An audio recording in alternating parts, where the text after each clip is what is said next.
Bismillahirrahmanirrahim. Assalamualaikum warahmatullahi wabarakatuh. Bapak Ibu yang dirahmati Allah, baik, kita lanjutkan pengajian kita minggu kemarin. Sekarang tanggal berapa Bapak Ibu? Hari Senin 26 Agustus 2024. Tema kita hari ini Bapak Ibu jamaah yang dirahmati Allah, yaitunya keajaiban amalan-amalan di waktu subuh. Ketika saya membaca amalan-amalan, berarti banyak amalan-amalan di waktu subuh ini yang mengerjakannya gampang, sederhana, tapi pahalanya Masya Allah luar biasa. Allah kirimkan malaikat di subuh mendoakan kita. Bagaimana yang didoakan malaikat kepada kita? Sehat, supaya kita sehat, supaya kita banyak rezeki, supaya kita hidup lebih sejahtera lagi, supaya kita kuat, supaya kita tenang, dan lain sebagainya. Jadi ada dua malaikat dikirim oleh Allah, diturunkan oleh Allah dari langit ke bumi. Satu, malaikat mendoakan kita. Bagaimana rezeki kita itu makin hari makin bertambah. Bagaimana harta kekayaan kita terlindungi. Bagaimana supaya kita bisa lebih sejahtera lagi. Bagaimana rezeki kita itu makin hari makin sehat, makin hari makin sejahtera. Dan ada satu lagi malaikat diturunkan oleh Allah ke muka bumi pada subuh hari itu.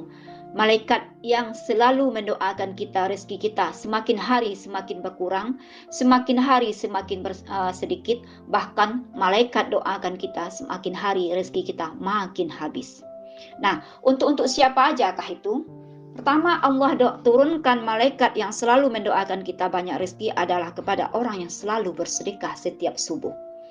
Yang kedua, malaikat doakan manusia-manusia yang tidak mau mengeluarkan sedekah di subuh hari, maka rezekinya semakin berkurang, semakin susah, atau bahkan sampai kepada habis.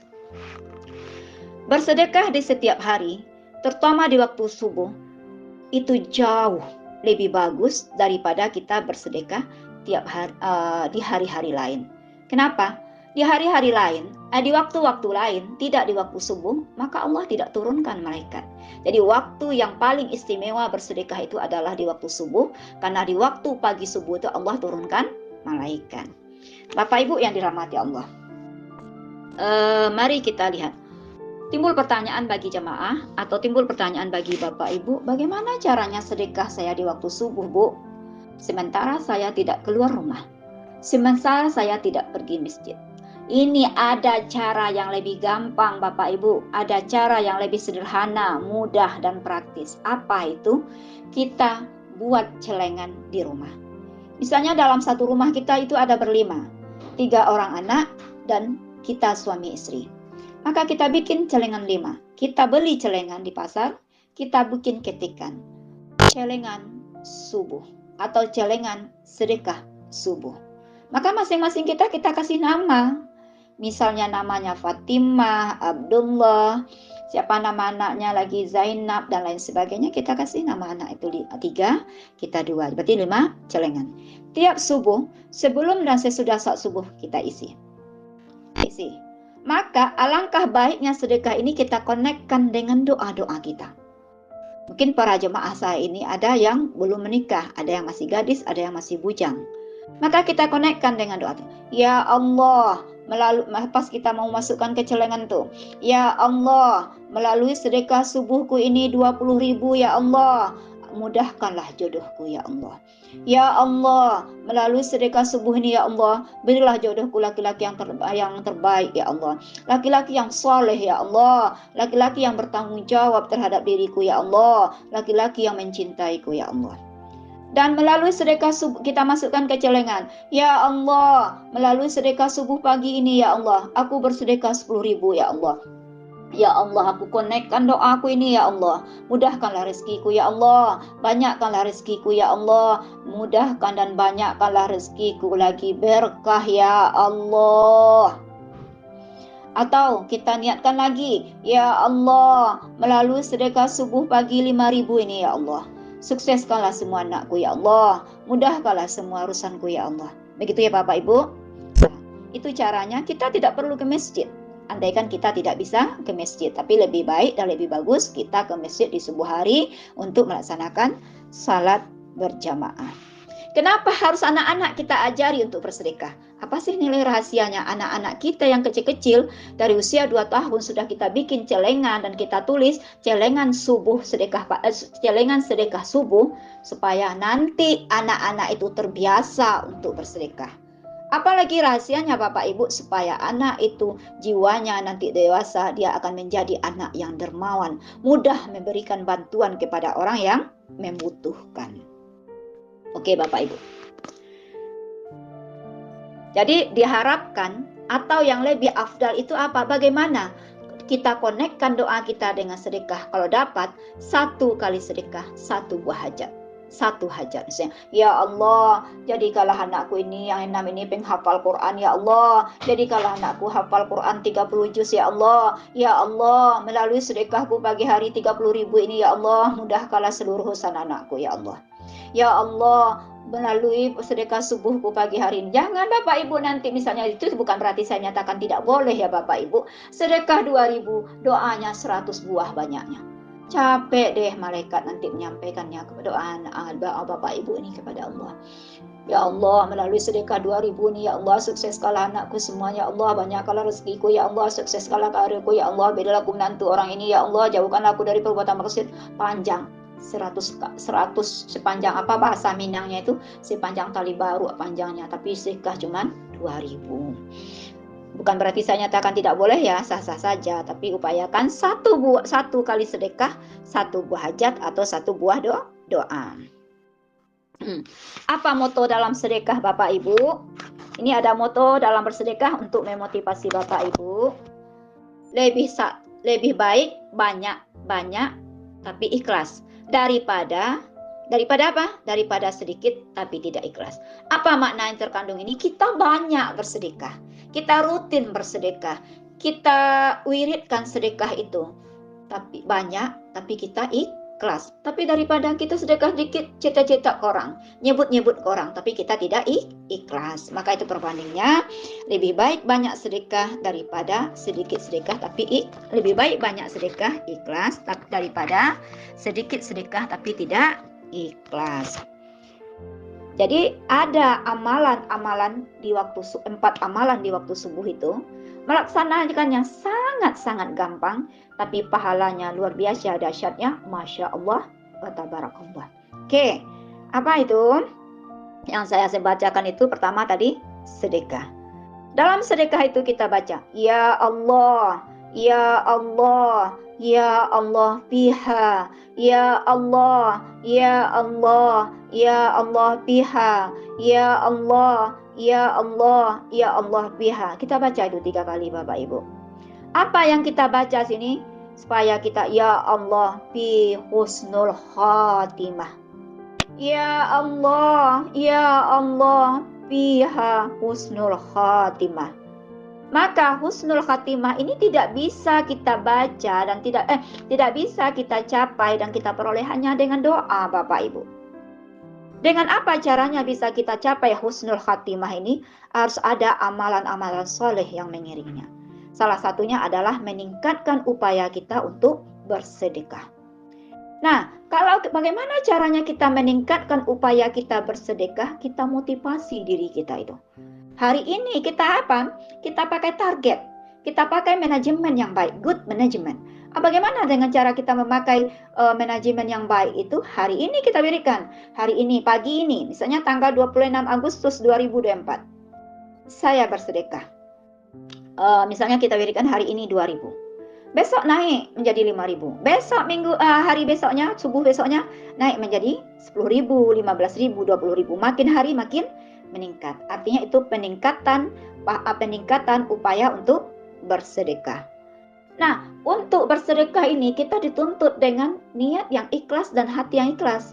Nah, bagaimana kita mempertahankan hati dan niat kita yang ikhlas selalu istiqomah pada sedekah ini, ada caranya Bapak Ibu. Apa sih rahasianya? Ayo kita lihat.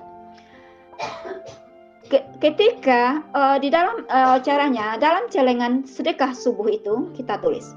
Misalnya 1 Agustus sampai 31 Agustus 2024. Maka pada tanggal 31 Agustus 2024 kita buka celengan kita itu. Atau kita bikin target sekali 3 bulan kita buka celengan. Kita serahkan ke masjid, kita serahkan ke panti asuhan, atau kita serahkan kepada para duafa yang butuh bantuan kita, yang butuh dana kita. Bagaimana caranya tidak mengganggu keikhlasan kita tadi? Jangan pernah Bapak Ibu lihat jumlahnya. Ketika Bapak Ibu membuka celengan itu, jangan pernah Bapak Ibu melihat jumlahnya, jangan pernah Bapak Ibu menghitung berapa isi celengan itu. Kenapa kita dilarang untuk menghitungnya? Ada sih rahasia yang mengganggu kita. Apa itu Bapak Ibu?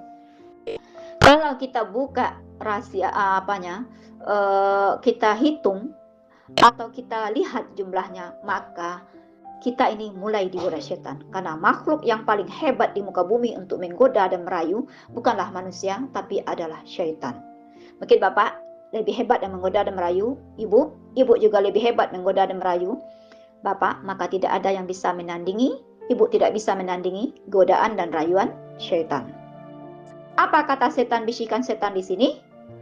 Hai Pak, Bu, kamu buka celengan itu, kamu serahkan ke masjid semua. Kamu berikan semua. Kamu sudah capek-capek cari uang tiap hari ini. Kamu serahkan semua itu kepada orang yang tidak kamu kenal. Wow, kamu bodoh. Lebih baik kamu belikan ke baju yang bagus-bagus. Kamu bisa bergaya. Lebih baik kamu belikan ke motor. Lebih baik kamu traktirkan kawanmu, supaya kamu dinilai orang-orang yang baik. Maka setan langsung menggoda kita. Setan masuk membisikkan ke dalam hati kita supaya keikhlasan kita terganggu. Kenapa? Karena dalam manusia itu, Allah berikan kepada manusia, dalam hati manusia itu rasa cinta kepada harta yang berlebihan. Manusia itu gila dengan harta. Manusia itu cinta dengan harta. Ayo coba Bapak Ibu lihat. Terutama ibu-ibu ya. Kalau mau bergaya itu, mau tampil itu, lihatlah penampilannya. Semua dipakai, gelang sampai siku. Jari yang 5 dikasih cincin semuanya. Anting-antingnya sebesar apa itu saya lihat. Karena itu cinta kepada harta yang berlebihan tadi, tidak bisa dia memfilter dirinya karena iman yang kurang. Boleh kita berpenampilan tapi sesederhana mungkin. Karena orang sekarang lebih doyan memilih yang sederhana daripada yang berlebihan. Kalau shopping cobalah lihat, semua kantong asanya itu penuh dengan baju, sepatu, dan alat kosmetik lainnya. Karena itu pada dasarnya manusia itu seperti itu. Tapi yang berlebihan itu kalau kita ambil perbandingan, jauh lebih cintanya harta perempuan daripada laki-laki dalam berpenampilan. Yang kedua, yang masih nomor 1 ya Bapak Ibu, dalam bersedekah itu jangan kita pakai ilmu matematika. Memang kita lihat secara kasat mata, kita sedekah 10.000, uang kita berkurang. Kita sedekah 100.000, uang kita berkurang. Kita sedekah 1 juta, uang kita berkurang. Tapi bukan itu dalam rumusan ilmu sedekah. Sedekah kita 10.000, Allah ganti 100.000 karena dia kali-kalinya 10 kali lipat. Bersedekah kita 100.000, Allah ganti 1 juta. Oke Bapak Ibu. Selanjutnya, yang amalan yang kita lakukan di waktu subuh. Setelah kita selesai saat subuh, kita bersedekah, jangan lupa baca Al-Quran. Karena membaca Al-Quran di waktu subuh, itu jauh lebih besar pahalanya, jauh lebih besar manfaat yang kita rasakan. Kecil usaha yang kita lakukan, besar atau dahsyat pahala yang kita terima. Bagaimana sih rahasia bisa kita mempertahankan dan betah dalam membaca Al-Quran itu? Ini rahasianya Bapak Ibu. Jangan pernah Bapak Ibu dalam membaca Al-Quran itu lihat halaman bagian belakangnya.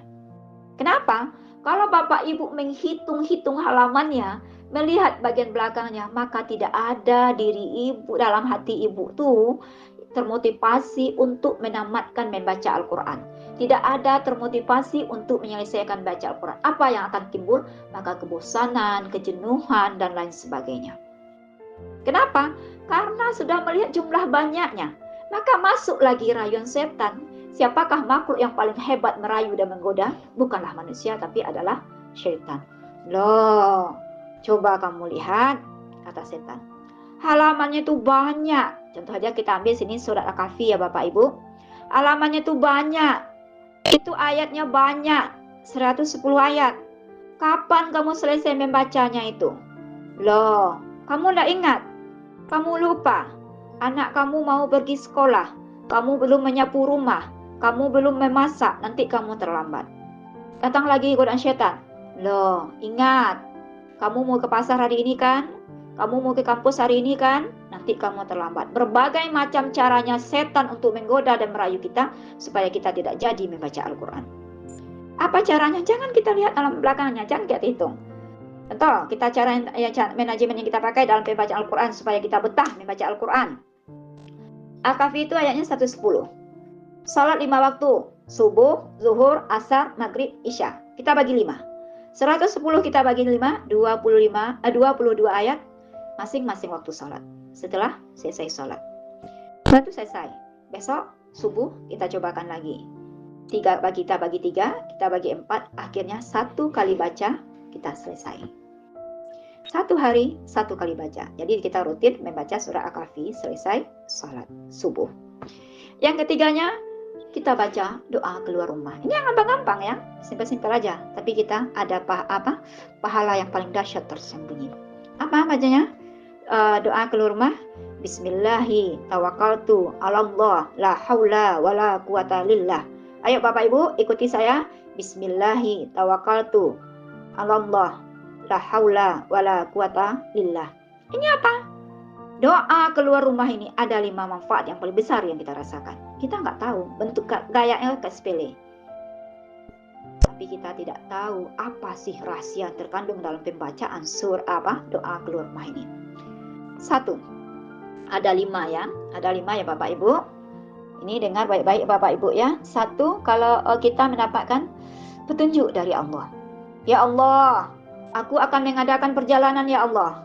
Aku akan keluar rumah ya Allah. Aku mau pergi ke kampus untuk mengajar ya Allah. Aku mau pergi ke pasar untuk jualan ya Allah. Aku mau pergi ke rumah sakit sebagai seorang dokter untuk mengobati pasien ya Allah. Aku mau pergi kuliah untuk menuntut ilmu ya Allah. Berilah aku petunjuk ya Allah. Lancarkanlah semua urusanku ya Allah. Mudahkan ya Allah. Yang kedua, ya Allah, dapat perlindungan. Ya Allah, aku mau keluar rumah, aku mau pergi ke kampus, aku mau pergi itu. Ya Allah, lindungilah aku ya Allah. Lindungilah aku dari manusia yang zalim ya Allah. Lindungilah aku dari manusia yang berbuat jahat kepada aku ya Allah. Lindungilah aku dari menipu ya Allah. Lindungilah aku dari berbohong ya Allah. Lindungilah aku dari mengurangi SKS dosen ya Allah. Lindungilah aku menzalimi orang-orang yang tidak berdosa ya Allah.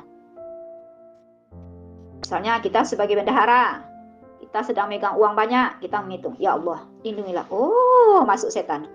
Wow, duit kamu banyak ini ya, kamu menghitung duit. Ayo, kamu ambil. Gak ada yang tahu itu. Oh, kamu palsukan tanda tangan ini ya. Maka kita terhindar dari kecurangan karena kita sudah butuh perlindungan tadi. Selanjutnya, atau ya Allah, lindungilah aku dari kecelakaan ya Allah. Ya Allah, lindungilah aku dari segala perbuatan yang membuat aku berdosa ya Allah. Setelah itu yang ketiga, ada kata-kata wakufita. Mahwal makna wakufita. Allah beri kita berkecukupan. Ya Allah, aku akan mengadakan perjalanan ya Allah. Berilah aku berkecukupan rezeki ya Allah. Ya Allah, aku mau mengadakan perjalanan ya Allah. Berilah aku semua kasih sayang berkecukupan ya Allah. Artinya, apa yang dikejar manusia hidup di muka bumi ini serba berkecukupan. Kalau orang sudah mendapatkan hidup yang serba berkecukupan, maka dia akan merasa tenang. Apa? Berkecukupan rezeki, berkecukupan kasih sayang, berkecukupan apa lagi? Penampilan dan berkecukupan lain sebagainya. Yang keempat, setan tidak berani menggoda kita. Kenapa? Kita sudah berlindung. Kita pertama sudah mohon petunjuk kepada Allah. Kita sudah mohon perlindungan kepada Allah. Kita sudah mohon minta berkecukupan kepada Allah. Maka kita mohon untuk setan tidak menggoda kita lagi. Setelah kita peroleh yang empat ini, kita sudah dapat petunjuk dari Allah, kita sudah dapat perlindungan dari Allah, kita sudah dapat hidup yang berkecukupan rezeki dari Allah, kita sudah terhindar dari godaan syaitan dari Allah, maka kita akan merasakan ketenangan batin. Yang kelimanya, jadi doa kita baca keluar rumah ini adalah kita mendapatkan ketenangan batin. Batin kita tenang, adem. Nah, apa yang harus kita lakukan yang keempatnya Bapak Ibu? Membaca ayat kursi. Apa ayat yang paling agung di dalam Al-Quran itu ayat apa? Ayat kursi. Ayat kursi ayat yang paling agung dalam Al-Quran. Kalau surat yang paling mulia apa Ibu? Surat Al-Fatihah. Apa bunyi ayat kursi di sini? Allahu la ilaha illa huwal hayyul qayyum la ta'khuzuhu sinatun wa la naum lahu ma fis samawati wa ma fil ardh man zallazi yasfa'u indahu illa bi izni ya'lamu ma baina aydihim wa ma khalfahum wa la ya'utu hifzuhuma wa huwal aliyyul azim. Jadi, setelah kita selesai membaca ayat kursi, apa janjinya Allah terhadap orang yang membaca ayat kursi? Rasulullah Shallallahu Alaihi Wasallam bersabda, siapa yang membaca ayat kursi selesai sholat, maka Allah jamin dia masuk surga. Apakah jaminan Allah ini bisa terlaksana dengan baca ayat kursi aja? Maka itu pertanyaan jamaah tadi. Tidak. Harus kita iringi dengan amalan-amalan yang lainnya yang membuat kita bisa masuk surga. Kenapa Bu dianjurkan kita baca ayat kursi? Nah, apa sih manfaat membaca ayat kursi ini? Jadi yang paling dianjurkan kita baca ayat kursi itu pada waktu tidur. Apa sih rahasianya? Kenapa waktu tidur dianjurkan baca ayat kursi? Yang pertama itu kita akan terjamin atau terjaga saving and protection dari mimpi buruk. Karena syaitan takut sekali mendengar ayat kursi ini. Pontang-panting dia lari itu. Yang kedua, misalnya mimpi buruk, ide buruk, rencana buruk, apalagi maksud buruk, apalagi khayalan-khayalan buruk dan lain sebagainya. Terhindar kalau kita baca ayat kursi menjelang tidur. Yang kedua, syaitan tidak berani mendekati kita. Syaitan tidak berani menggoda kita karena dia takut. Coba Bapak Ibu, Bapak Ibu punya anak 5 tahun, usia 5 tahun di rumah, boleh tidur sama Bapak Ibu. Karena anak 5 tahun ini dibolehkan tidur dengan kita karena dia dalam masa pengawasan dan pengamalan. Kalau Bapak Ibu tidak bacakan dia ayat kursi karena dia malam terbangun, nangis, meki, atau merasa kesakitan, atau merasa diganggu, atau dia kejang-kejang, ada itu Bapak Ibu. Maka itu anak Bapak Ibu berarti diganggu oleh setan. Maka cara yang ampuh untuk melaksanakan ini, mengantisipasi ini, bacakan anak tidur Al-Fatihah, ayat kursi Al-Fatihah, bacakan surat Al-Ikhlas, bacakan An-Nas, Al-Alaq, sudah itu bacakan ayat kursi. Insya Allah Bapak Ibu, anak Bapak Ibu akan terjamin dari godaan setan. Ayo, terakhir kita conclusionkan atau kita closing dari materi kita pada subuh ini. Amalan-amalan di waktu subuh ada 4. Pertama, sedekah di subuh hari, memperbanyak pahala, mempermudah rezeki. Yang kedua, setelah kita selesai sedekah, selesai saat subuh atau selesai saat subuh kita sedekah, maka kita lanjutkan dengan membaca Al-Quran karena pahalanya besar, mengerjakannya gampang, sederhana, pahalanya Masya Allah luar biasa besarnya. Yang ketiga, kita baca doa keluar rumah, karena dalam doa keluar rumah itu ada 5 hal yang kita peroleh manfaatnya. Kita dapat perlindungan dari Allah. Kenapa? Karena kita minta petunjuk, kita dapat petunjuk dari Allah. Karena dalam perjalanan, ya Allah, aku butuh petunjuk Engkau ya Allah, lancarkanlah perjalananku ini ya Allah. Melalui doaku ini ya Allah, mudahkanlah semua urusan hamba ya Allah, jauhkanlah dari hamba dari kesulitan ya Allah. Setelah itu kita butuh perlindungan ya Allah dalam perjalananku ini menuju tempat kerjaku ya Allah. Contoh kita ke kampus, ke pasar, ke rumah sakit sebagai seorang dokter.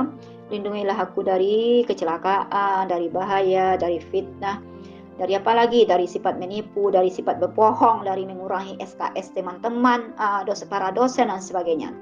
Wakufita. Maka apa makna wahwal wakufita ini? Apa makna kata wakufita? Ya Allah, dalam berkecukupan ini, dalam perjalananku ini, berilah aku semuanya berkecukupan ya Allah. Jadi kita minta berkecukupan rezeki, berkecukupan kasih sayang, berkecukupan apalagi penghormatan, penghargaan dan lain sebagainya. Maka orang Bapak Ibu kalau sudah merasa cukup serba berkecukupan, maka dia tidak akan tergoda lagi. Yang keempat, terjauh dari godaan syaitan atau syaitan tidak berani menggoda kita.